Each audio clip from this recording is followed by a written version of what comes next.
하나님께서는 이스라엘 자손과 맺었던 그 언약에 대해서 말씀해 주십니다.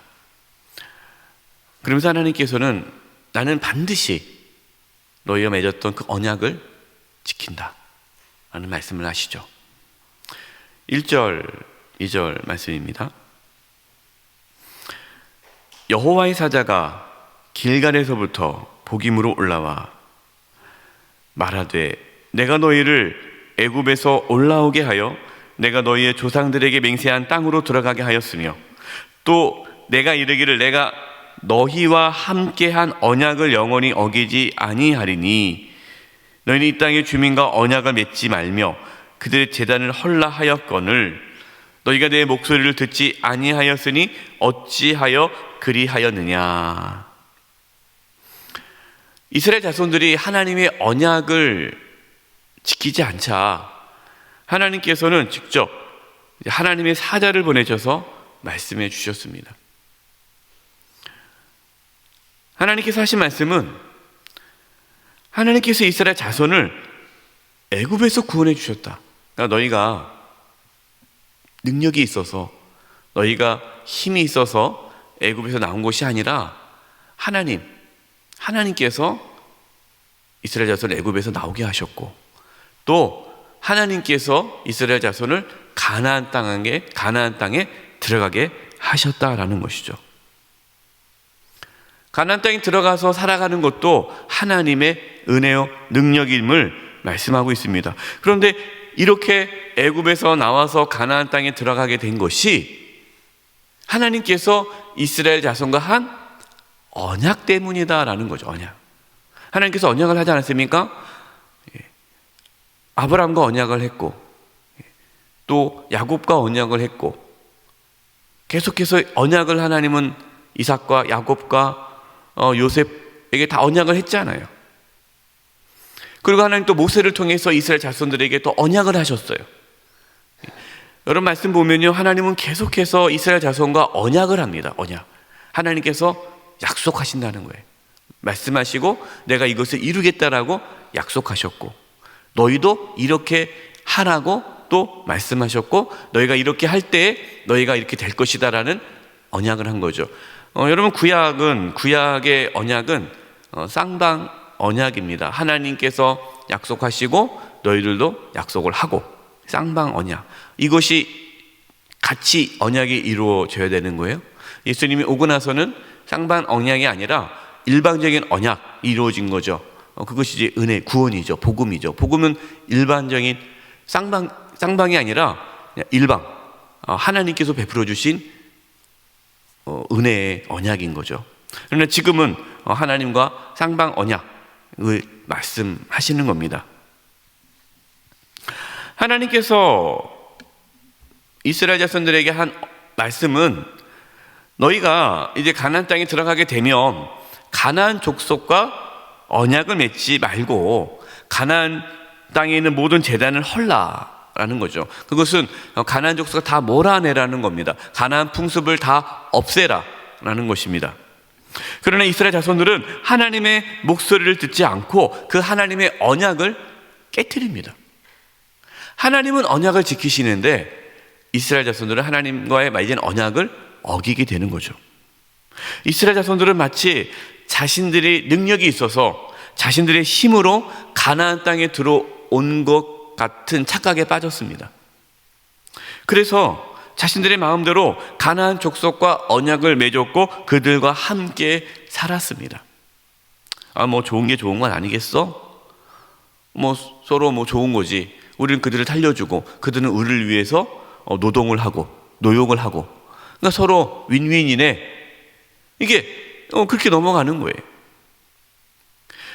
이스라엘 자손들은 하나님과의 언약을 깨뜨렸다라는 것, 이것을 대수롭지 않게 생각한 것입니다. 여러분, 우리도 혹시 그렇게 살아가고 있지는 않습니까? 하나님께서 우리에게 약속하신 것은 반드시 이루어지기를 기도하면서 우리는 하나님께서 우리에게 하신 말씀을 어기고 살아가고 있지는 않습니까? 하나님의 말씀을 대수롭지 않게, 하나님 말씀 중에 내가 듣고 싶은 말씀만 딱 듣고 내가 듣기에 뭐 거북하고 기분 나쁘고 하고 싶지 않은 것은 밀어내는 그러한 모습으로 살아가고 있지는 않습니까? 우리는 하나님 말씀에 귀를 기울이며 살아야 합니다. 하나님 말씀에 순종하기 위해 힘쓸 수 있기를 간절히 바랍니다. 3절입니다. 그러므로 내가 또 말하기를 내가 그들을 너희 앞에서 쫓아내지 아니하리니 그들이 너희 옆구리에 가시가 될 것이며 그들의 신들이 너희에게 올무가 되리라 하였노라. 하나님의 언약대로 가나안 족속들을 쫓아내지 않았기 때문에 또 하나님께서 분명히 말씀하셨어요. 너희가 쫓아내지 않으면 그들로 인해서 고통을 당할 것이다. 또 가나안 땅에 사는 삶이 고통이 될 것이다. 너희들이 순종하면 그 땅은 축복의 땅이 될 것이고 너희들이 불순종하면 가나안 땅은 저주의 땅이 될 것이다 라는 것을 하나님께서 계속해서 말씀하셨고 그 언약을 맺었고 그 언약대로 이스라엘 자손들이 아멘 했단 말이에요. 결국 가나안 족속을 쫓아내지 않았기 때문에 이스라엘 자손들은 그것이 윈윈이라 생각한 거죠. 서로 좋은 거다. 우리도 노동을 안 해서 일 시킬 수 있는 일꾼이 생기니까 편한 거고 또 가나안 족속들은 살아서 좋은 거고 이게 좋은 게 좋은 건데 알고 보니까 그게 좋은 게 아니었다라는 거죠. 그것이 그 가나안 족속이 너희들에게 옆구리에 가시가 될 것이고 올무가 될 것이다.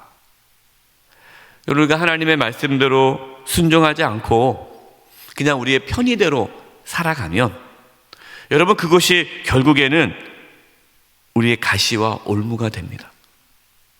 처음에는 편하죠. 처음에는 좋을 수 있어요.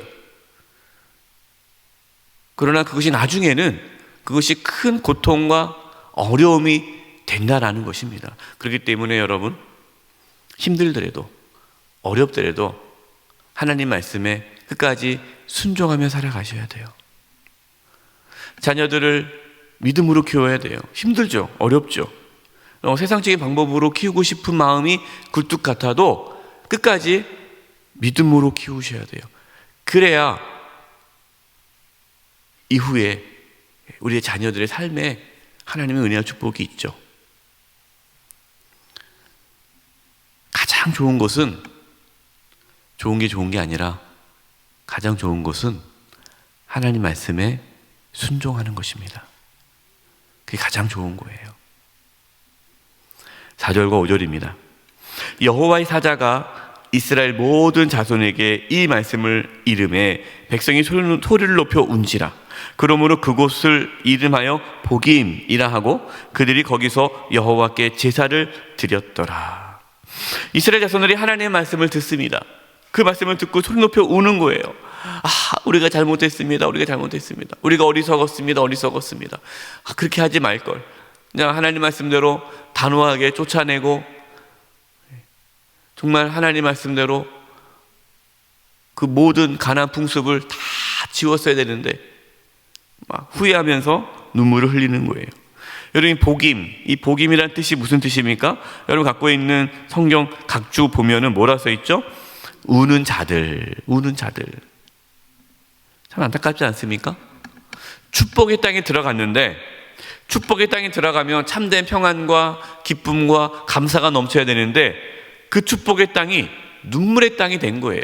후회의 땅이 된 겁니다. 그리고 우리가 나중에 하나님 앞에 섰을 때 이 땅에서의 삶이 후회의 삶이 되지 않기를 바랍니다. 그때 그렇게 할 걸. 그냥 대수롭지 않게 했는데. 우리는 언젠간 하나님 앞에 서요. 그렇기 때문에 우리가 하루하루 정말 내가 하나님 말씀에 순종하고 있는가, 내가 바르게 믿음 생활하고 있는가 늘 자신을 돌아보고 잘못된 길을 가고 있다면 항상 돌이켜야 돼요. 여러분 우리가 어떻게 100% 말씀에 순종하면서 살 수 있겠습니까? 못하죠. 그러나 매일매일 우리가 하나님 앞에 몸부림칠 때 하나님께서 우리를 이끌어 주시고 그것을 다 아세요. 하나님 우리의 중심을 보시지 않습니까? 다 아시고 또 하나님께서 우리에게 힘을 주시고 이끌어 주시는 거예요. 중요한 게 마음이에요. 마음. 내가 정말로 하나님의 뜻대로 하나님 정말 내가 기뻐하시는 삶을 살고 싶다라는 그 진정성, 마음을 갖고 살아가면 하나님께서는 우리를 절대로 포기하지 않으시고 이끌어 주십니다. 7절입니다.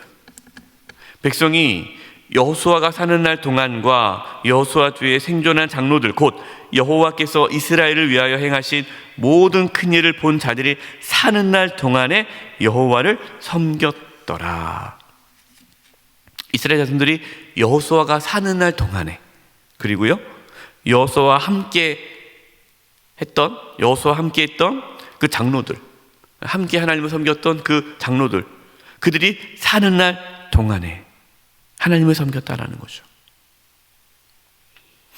공동체, 여러분이 공동체의 믿음, 이 공동체의 믿음을 지키는 데 있어서 믿음의 선배님들, 믿음의 선진들, 그들의 수고와 헌신이 중요합니다. 여러분, 우리가 사는 날 동안에는 우리의 자녀들이 하나님만을 잘 섬길 수 있기를 바라요. 하는 날 동안. 그러나 문제가 뭡니까? 우리가 살지 않으면 그 이후에는 어떻게 될까? 이게 걱정이죠. 우리가 이 세상을 떠나도 우리 다음 세대가 하나님을 잘 섬겨야 되지 않겠습니까? 그러니까 우리는 이 일을 위해서 열심히 기도하고 준비를 해야 돼요. 특별히 우리 믿음의 선배님들, 특별히 새벽에 나와서 나라와 민족을 위하여, 교회를 위하여 또 기도하시는 우리 이곳에 계신 우리 성도님들, 오래 사시기 바랍니다. 오래 사셔야 돼요. 오래 사셔야 돼요. 이게 정말 중요해요. 제가 늘 기도해요. 우리 은퇴하신 분들, 우리 올로 은퇴 장로님, 은퇴 권사님, 은퇴 한수 집사님, 은퇴 집사님들, 또 우리 연로하신 우리 성도님들 위해서 기도하는 게 뭐냐면요, 오래 살게 해달라고. 오래. 왜요? 그분들이 오래 사셔야 기도를 해주시잖아요. 그들의 믿음이 공동체를 지켜주는 거예요. 오래 사셔야 돼요. 절대로 목사님 저는 너무 오래 살았어요, 빨리 가야 돼요, 그러면 하면 안 돼요. 오래 사셔야 돼요. 나오잖아요. 여호수아가 좀 더 오래 살았더라면 그 이스라엘 공동체는 좀 더 하나님을 섬기는 민족 됐을 거 아니겠어요? 장로들이 더 오래 살았더라면. 여러분, 더 오래 사셔야 우리의 자녀들이 믿음의 길에서 그래도 좀 더 하나님께 나아갈 수 있는 기회가 생기는 거예요. 10절입니다. 그 세대의 사람도 다 그 조상들에게로 돌아갔고 그 후에 일어난 다른 세대는 여호와를 알지 못하며 여호와께서 이스라엘 위하여 행하신 일도 알지 못하였더라. 참 안타까워.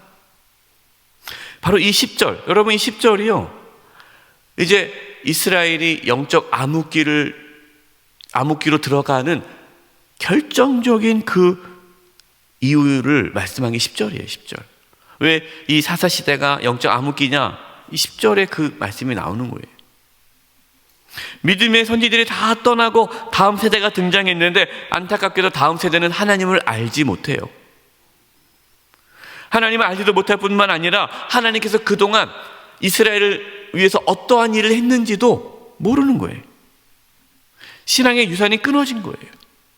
근데 여러분, 오해하면 안 돼요.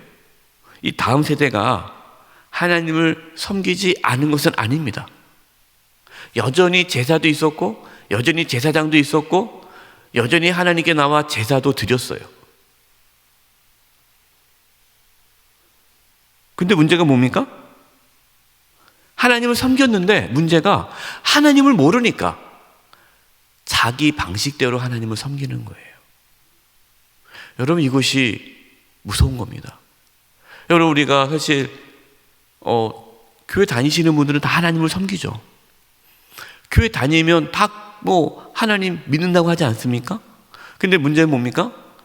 신앙생활을 하는데 나름대로 자기는 열심히 하나님을 섬긴다고 하는데 자기 방식대로 하나님을 섬기는 거예요. 내 방식대로, 내가 원하는 방식대로 하나님을 우상처럼 섬기는 거예요. 하나님을 다른 신들과 똑같이 생각하고 그렇게 하나님을 섬기는 거예요. 그것이 지금 이스라엘 이 다음 세대가 범한 죄예요. 제사를 안 지낸 것도 아닙니다. 하나님을 안 섬긴 것도 아닙니다. 자기 방식대로, 자기 마음대로 우상과 똑같이 하나님을 섬긴 것이, 그것이 영적 암흑기를 가져오게 된 것이죠. 단순히 제사만 지내면, 우리가 하나님께 제물만 갖다 바치면 하나님께서 기뻐하시고 복을 주신다고 생각한 거예요. 그들 마음 가운데 하나님을 사랑하는 마음이 없는 겁니다. 하나님의 말씀에 귀를 기울이지 않는 거예요. 그게 중요하지 않아요. 그냥 내가 하고 싶은 대로 제사를 지내고 하나님은 나를 지켜주고 보호해줘야 돼요. 여러분, 그렇게 신앙생활하는 분들이 있어요. 하나님은 어떤 분인지 관심이 없습니다. 그래서 말씀을 배우지 않아요. 공부하지 않아요. 하나님 어떤 분인가 고민하지 않아요. 하나님의 말씀에 귀를 기울이지 않아요. 하나님께서 나에게 어떤 말씀을 하실까 관심이 없어요. 오로지 내가 하나님께 나와서 예배하고 기도하고 하나님께 예물을 드리고 헌금하고 그 정도만 하면 됐고, 이제 하나님의 나에게 뭔가 주셔야지. 나를 지켜주시고 보호해 주시고 이끌어 주시고, 내가 아플 때 병 낫게 해주시고, 내 자녀들이 무슨 문제가 생기면 해결해 주셔야 되고, 그렇게 신앙이 변질될 수 있다는 거예요. 저와 여러분은 우리 마음대로 하나님을 섬기지 않기를 바랍니다. 하나님을 아는데 힘쓸 수 있기를 바랍니다. 하나님이 어떤 분인가? 정말 하나님을, 우리가 물론 어떻게 우리가 다 하나님을 알겠습니까? 평생 하나님을 알기 위해 힘써야 돼요. 잘못된 신앙생활이 이스라엘의 영적 암흑기를 가져왔습니다.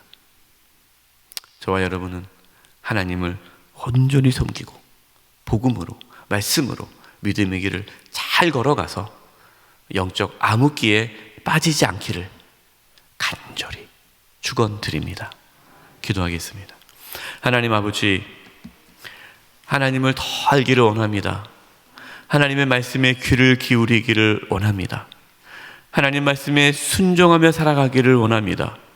그래서 우리가 하나님을 바르게 섬기고 우리의 신앙이 바른 신앙이 될 수 있도록 도와주셔서 우리의 삶에 영적 암흑기가 찾아오지 아니하도록, 또 우리 영세교회 이 공동체 영적 암흑기가 찾아오지 아니하도록, 한국교회 영적 암흑기가 찾아오지 아니하도록 주님 저희들을 불쌍히 여겨 주시옵소서. 예수님의 이름으로 기도드립니다. 아멘.